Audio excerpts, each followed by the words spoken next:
Imagine you're a manager named John, fresh off a plane in Tokyo, tasked with leading a team whose communication style is nothing like your straightforward American approach. Meetings run in silence or cryptic nods, frustration builds and so does the risk of failure. What if you could instantly decode these cultural signals? David C. Thomas calls out what he terms cultural cruise control, the autopilot that blinds you to cultural differences. But how do you switch it off and start driving consciously? First, Thomas dives into how easily our own cultural wiring slips into autopilot mode, blinding us to subtle but crucial cues from others. John arrived eager to lead but kept hitting walls.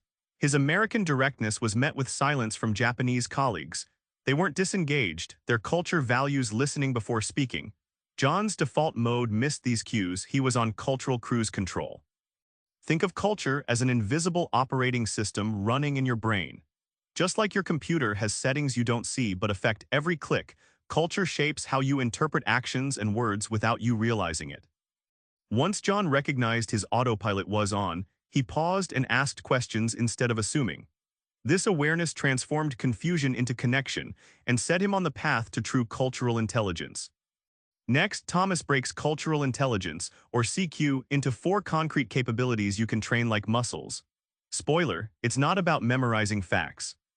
Take Maria, a European expat in Nairobi, who threw herself into local customs and festivals just to keep her enthusiasm alive. That hunger to engage, CQ drive, is the spark that colors everything else. CQ knowledge is your cultural decoder ring. Instead of rote facts, it's about grasping the why behind behaviors, like understanding how hierarchy shapes conversation flow in Korea versus egalitarian chats in Sweden. CQ strategy is like chess, planning your moves based on predicting cultural reactions.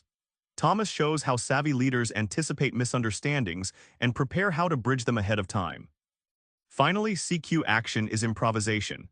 When the scene shifts, a joke falls flat, or a gesture means something different, you flex your behavior, tone, and words to fit the moment. This is where cultural intelligence shines beyond theory into real-world wins. Thomas doesn't stop at culture. He unpacks how race and gender intersect, complicating the cultural landscape but also deepening CQ's power. In South Africa, Anchi navigated apartheid's lingering racial fault lines while leading a multicultural team. Culture alone wasn't enough. Understanding race and gender's effects on perception was critical to building trust. Thomas argues empathy is the magic lever.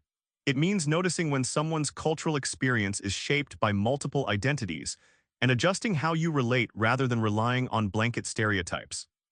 Companies that develop cultural intelligence aren't just avoiding faux pas, they unlock fresh perspectives and creative problem-solving.